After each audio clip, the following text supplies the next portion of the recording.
Welcome everybody, bienvenidos todos nuevamente al Consulado de México en Brownsville. We are having today another of our discussions, our TED Talks, on how Mexico is bringing you opportunities to meet prosperity. And this time we are focusing again on investments. This is a talk we had in February this year, but now we have more data, more information that is very interesting for you. So next, please. We are going to talk today a little recap of the last talk. We were giving you a brief of the negotiations that are ongoing since January regarding Mexico, the US, and Canada for the revision of the USMCA. So, as you remember, last January, both countries, Mexico, the US, had the participation of business, labor, agricultural sectors in January to hear what they want. And all of them requested investment certainty. Then we also had visits to Mexico, to Washington, that was in March, in April, and we all agreed to continue the reinforcement of a USMCA. What are Mexico and the US in particularly aiming for? We would like to work to align rules to prevent asymmetries in strategic sectors like automotive, aluminum, build a broad domestic consensus to preserve, modernize, and strengthen a greater North American competitiveness. And with this effort, what we want is particularly the sectors of steel, aluminum, pharmaceutical, electronics, medical devices, aerospace, robotics, and industrial machinery. Next, please. So here you have some of the results we are heading to at the end of May. Not only these discussions are going on the sectors I mentioned, but also we are focusing that these sectors create jobs. And the general view of the sectors we have been talking to the businessmen, the farmers, all the employers, is that a 16-year extension of the USMCA would provide a long-term certainty for business. And this stronger USMCA would protect regional production and a shared economic growth. Therefore, Mexico is part of the solution, not the problem. Next, please. As you can see here, it's very interesting because we see how Mexico has become, in the last trends since 2024, we are the second largest market in acquisition in Latin America, and we concentrate the 14% of the transactions. We captured Mexico, 1/4 of all FDI in Latin America and the Caribbean. This meant a 3.1 increase of FDI in 24 compared with 23, reaching a new all-time high. But here in this graphic, we now have new data. Not only in 25, Mexico continued to be a very attractive destination for FDI, but the new Plan Mexico that President Claudia Sheinbaum launched, which includes a portfolio of domestic and foreign investment facilities with $298 billion in 25 and 2,000 business projects, has already attracted what we call a record. Only for the third quarter of 25, we reached $41 billion US. That is, in the third quarter, we reached more than all the investments of 24. And now we have new data. You can see here in red. For the first quarter of 26, we already received Mexico $23.5 billion with an increase of 10.4 year-over-year increase. What does this mean? That in these investments, the US is the main largest investor in Mexico. The part of the US means $10.2 billion, which is almost half of the total. Companies also that are already in Mexico, this is a new data you can see at the bottom on the red box. They are reinvesting in Mexico, and it amounted to 22.2 billion by the end of 25 because they continue to bet on growing and staying in Mexico. Next, please. So let's continue with the trends. Where are those investments going? They are definitely centering in specialized manufacturing. Why? Because there is an enormous demand of the Mexican market, but also for exports from Mexico, of course, without tariffs. What do we see here? That 54% of FDI is going to transportation equipment, 50%, 20% beverage and tobacco, computer equipment, 9%, chemical, 6%, basic metal industries, 4%. And by the first quarter of 2026, what we see here is that investments, you can see that at the bottom, major investment growth has been recorded in transportation, logistic, warehousing, 123.3%. Construction, 26%. Those are in the realm of services. Electronics and computer components, 58%. Mining, 39%. Financial services, 28%. And vehicle manufacturing, 20%. This is very interesting because we have said in other talks that it's not only the goods, it's also the services that are growing. Next, please. So now we get to why. Why are these sectors growing? First, let me tell you, because Mexico continues to be a leading powerhouse for the automotive industry. We are the third largest exporter worldwide. Mexico is also the fourth largest exporters for medical devices, the seventh for agribusiness, the 10th for metal mechanics and electronic, 12 for aerospace and also pharmaceutical, and the 9th, 10th for processed food. Next, please. So, regarding services, what is going on with services? Definitely major investments are coming to digital infrastructure, telecommunications, of course, artificial intelligence, cloud computing, data centers. They are taking the top place in Mexico, even compared with Latin America.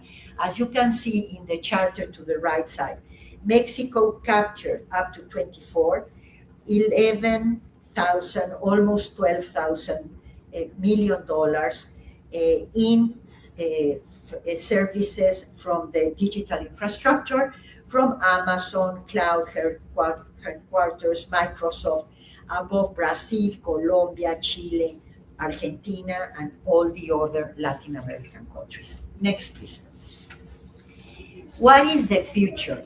Where is Mexico heading for the future? Supported on the Plan Mexico. Definitely energy transition. We are looking for a cleaner energy, also semiconductors for advanced manufacturing, electromobility linked to clean energy, cybersecurity. It is so important to have this technology security. And of course, what is searched everywhere, critical minerals that Mexico has, energy security, and resilient industrial supply chains. Just to tell you that this year, recent months, 2026, you know very well the U.S. company Flex recently came to Mexico with $1 billion investment for the manufacture of equipment for data centers and artificial intelligence. So yes, that is one of the sectors where we are growing. And why? You will see on the right side that Mexico has 50 research centers and laboratories for electricity, innovation, and electronics. And particularly important, the National Institute of Astrophysics, Optics and Electronics, INAOE, and the Center for Research in Advanced Materials. Those are focusing on semiconductors. Also, with all these labs and research centers, we are graduating 70,000 and a half professionals, mainly in central, southern, and eastern regions in STEM, engineers, and then for the western region, 35,000. Next, please. So, how, if we want to focus now on renewable energy, how are we going to manage that? We want to focus really on a cleaner world, a cleaner Mexico.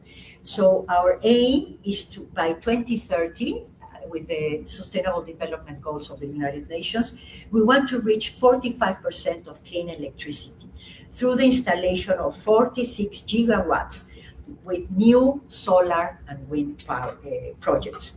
On the solar side, 16% of total capacity will be added by 2027 for solar. Why? Mexico has a very important solar installation of 5.5 kilowatts square meter per day, which we are one of the countries with the greatest potential for solar energy generation in the world. Then we have, of course, infrastructure. We are building by 2030 184 new projects of transmission, 135 distribution projects, including 5,700 kilometers of new transmission line to support the growing demand. And of course, wind.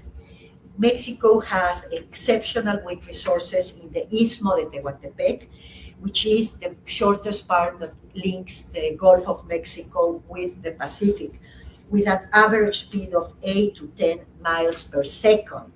So we have the potential to double the current capacity. 20% of the capacity will be added by 27, end of next year. Next, please.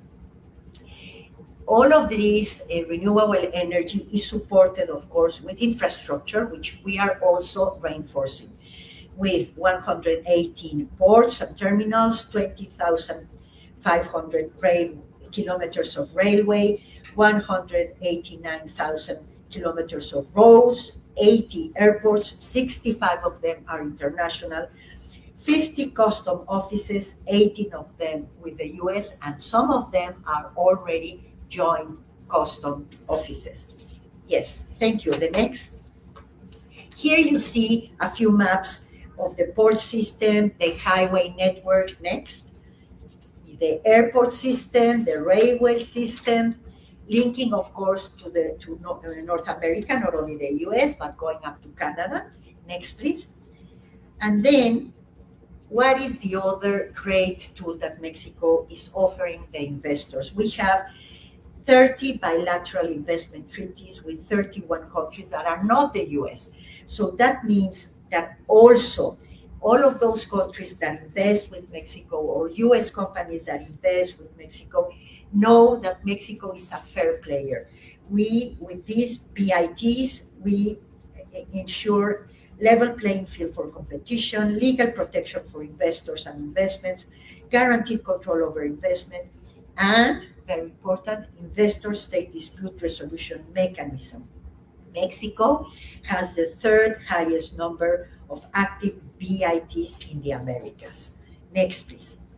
The other asset Mexico is offering investments is the human capital. We have a youth and skilled workforce.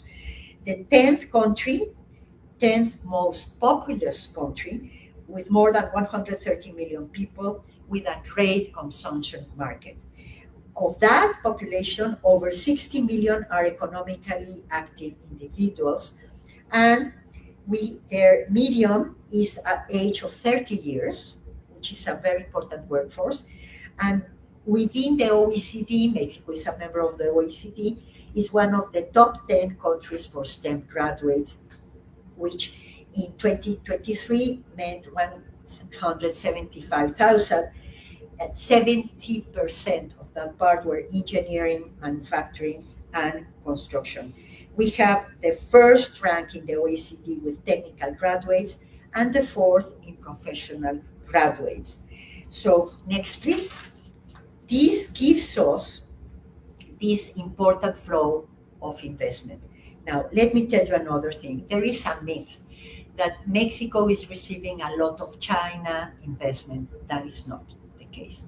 You will see here in the graphic that Mexico has been receiving from 2020 to 25, $87 billion from the US, 19 from Canada, and only 2.3 from China. Next, please. If you see it in this other chart, this account of for the gross red circle of the pie is the US.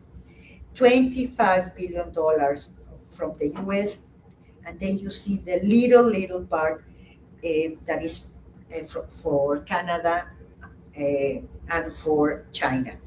So what is really happening is what you see here in the square. The main receivers of investment are of China is the US and Canada. Let's go to the next slide, please. Here you see it. Canada has been receiving 49% of China investment, and the US another 47%, which is 34 billion, and Mexico 3 billion. So again, Mexico is not the problem. Mexico is part of the solution. Let me go now to a few of the tools that you already knew, but I want to reinforce them. Next, please. Of how we can support you. Gateway MX is definitely an incredible, I hope you can use it, is a link that the Ministry of Foreign Affairs of Mexico, our boss of the consulate, is managing to facilitate information not only on trade but mainly on investment. Here you will have a centralized guidance, intelligence, strategic connection to seize opportunities and make informed decisions. Next, please. The other main tool you know is one of our development banks. This is Bancomex. Bancomex helps the companies installed in Mexico, no problem if they are Mexican or not Mexican, to export to our free trade agreements that Mexico has to other countries and to expand their productivity. So what do they have? They focus on SMEs, they focus on the startups.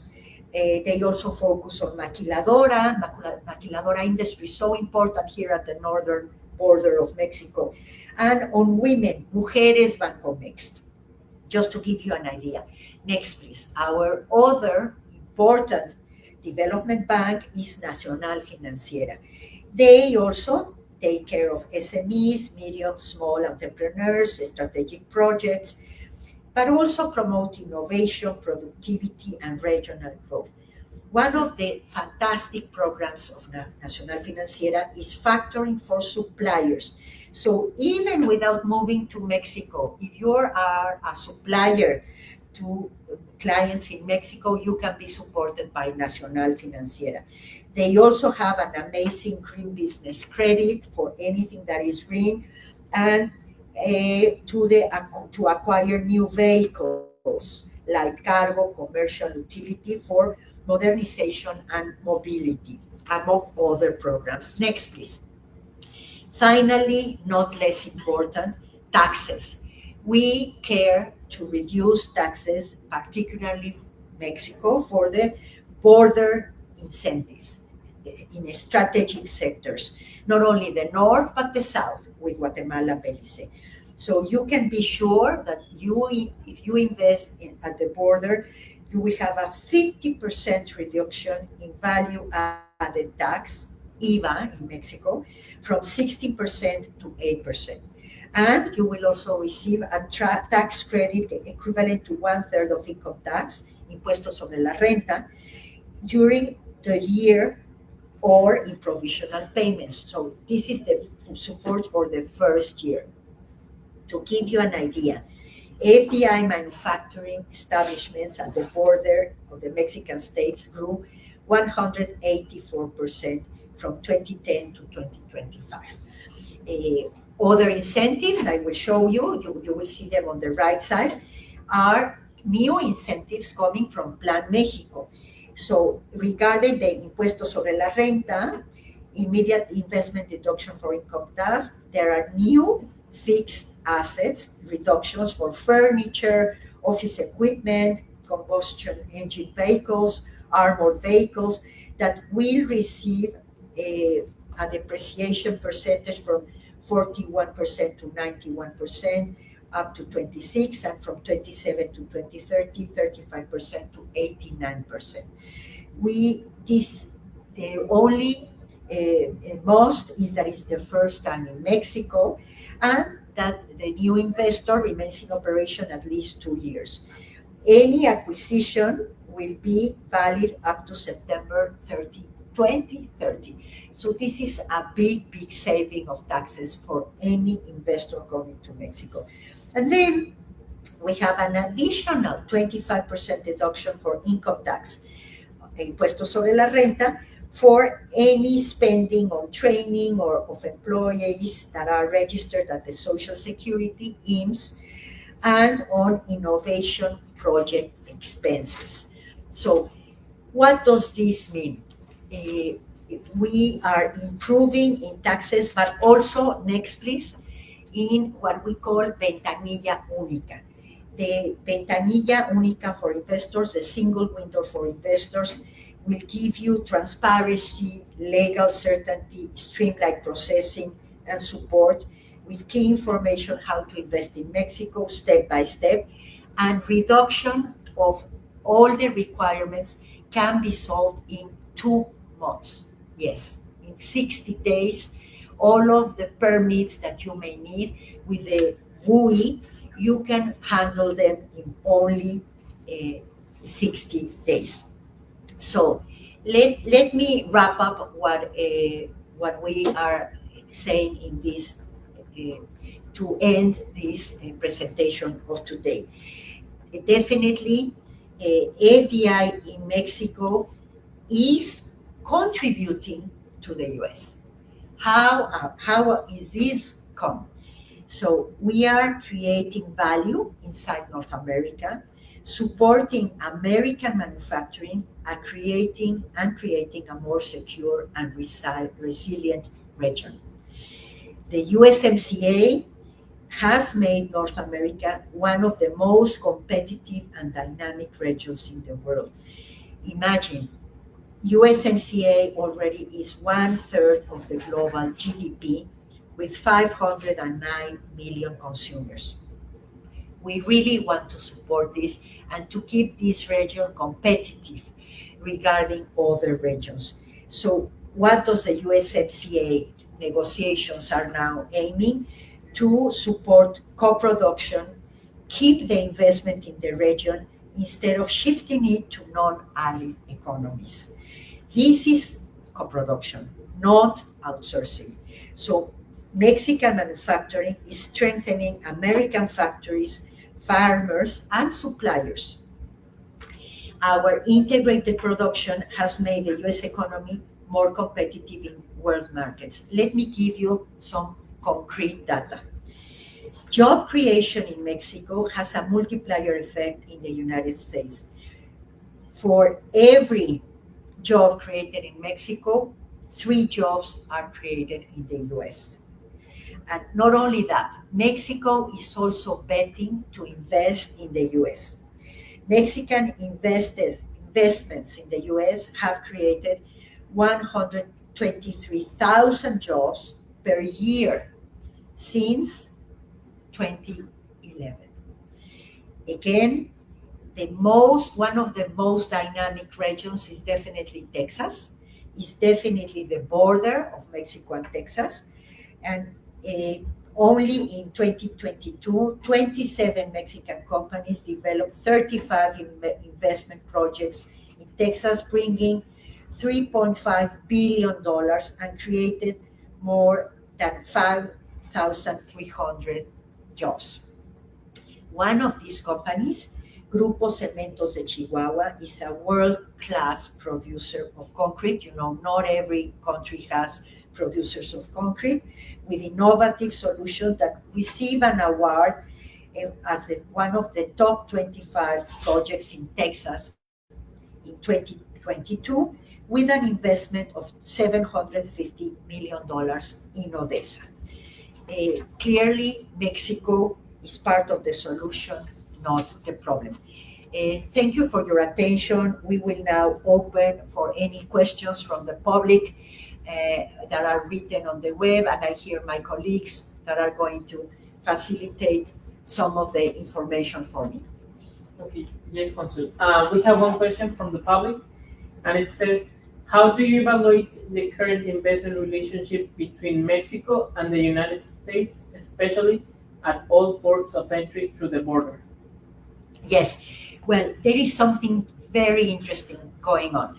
On one side, you have heard the word nearshoring, and nearshoring was meaning that companies of the US in other regions were invited to come back to, and are invited to come back to the US. Some of them already have partner companies in Mexico, so some of them are coming to the border. Why? Because the border has many incentives on the US side. You can even listen to Major Cohen here in Brownsville. The growth of the economy here at the border with Brownsville region, the Rio Grande Valley, cannot be that if you do not consider the other side of the river, the Mexican consumers that are investing as well to this side of the US. So nearshoring is coming to Mexico, but this nearshoring is also coming to the border of the US. And then Mexican companies, this is really brand new. We just had a talk with Canacintra that are in Mexico. They are considering opening offices and opening facilities here at the border because we are brothers, we are partners. Imagine, we are neighbors, we are not going anywhere, and we commute and we work on both sides. So investments here at the southern border from Mexican companies are as important as the world investments coming to the border of Mexico, and also many, as you have seen, the US is a main investor in Mexico and, of course, at the border, northern border. Okay.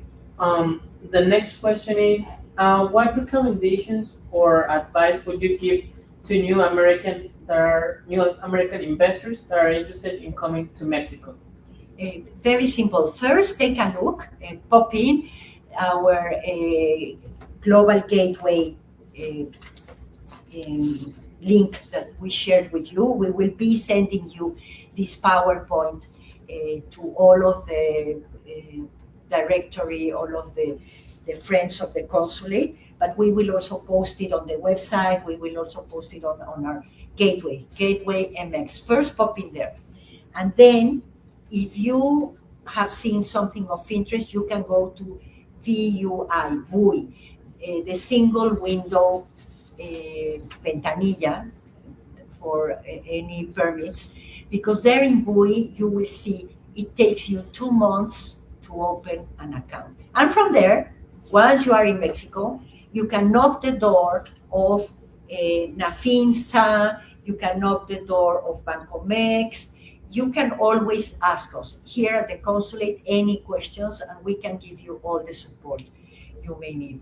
We can also share with you fairs that are taking places in Mexico. We can also share with you, because remember, NAFIN needs suppliers. NAFIN helps suppliers of the Mexican industry. So even without moving your enterprise to Mexico, you can be a supplier. That, of course, is more on the export side. But that would be a good way to start knowing the Mexican market, and why not opening your enterprise there, a sister enterprise there from your main company in the US. Thank you. Okay, and finally, the next question is, how would you see investments decrease or increase with the context of the USMCA through you? Well, that is what is fascinating. You saw at the very beginning, I was telling you, only in the first quarter of 2026, we gained almost more. That's what we gained in investments in 2024. Here, this is the right graphic. Thank you. In 2024, we had $37,000 million. In 25, by the third quarter, we had investments of 41 billion. And then now, by the first quarter of 26, we have received 23.5 billion. So what does this mean? We are half in the first quarter, half of what we earned in 3 quarters in 25. It is growing. 2026 and the vision of a USMCA that may be or may not be, business is business, and people are betting to be in Mexico. And Mexico, remember, is also a gateway to Latin America. And since last week, we are a strong gateway to the European Union. We finally had the final signature of the new European Union Mexico trade agreement. Is a modernization agreement, what we decided to call it, and it is a strong facilitation, a door opening to Europe through Mexico. So you can also have that coming to Mexico, and of course you know that we have around 30 free trade agreements. Of course, the main one is USMCA, Canada and Mexico, but we do care to remain open with other countries. We believe that free trade and having everything with rules, with a mechanism for disputes, having clear rules helps investment and helps the protection of our business people, of any country in Mexico and of our Mexicans in that other country. And I guess the last question says that now that you mentioned the signature with the European Union, how this agreement would complement or give a more potential to the USMCA? It is definitely, it will complete it. It will be a complement. And if you see studies of economists here at the border, like Daniel Covarrubias, Dr. Covarrubias has a clear view of how Canada, US, Mexico, we complement each other.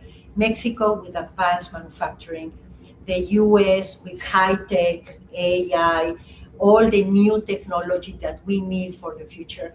Canada with services and other, of course, financing and other kind of support.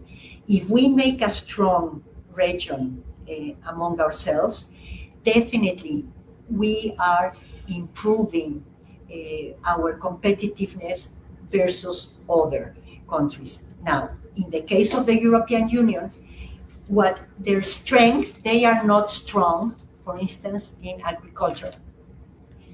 Mexico has there a strong asset, because even with the US and with Canada, we are producing, because of the latitude where Mexico is, we have a weather that allows us to have bananas or to have other superpower food at the time where northern countries like Europe are in winter. So we do not believe that the market of the European Union, which is focused in other kinds of goods that have a quality, that have a brand, that our consumers in Mexico love, wines, cheese, also manufacturing. We are working with them in aerospace, but with different sectors, solar, wind, that are different from, that would not compete with the US. And also, they take us as a base to export to other countries in Latin America. That'll be all questions. Thank you so much. Thank you very much. Thank you for joining us. As always, a pleasure to be with you. We will be here next month, and the next month we will telling you news how the Plan Mexico is evolving. Thank you for your attention. Have a very good afternoon.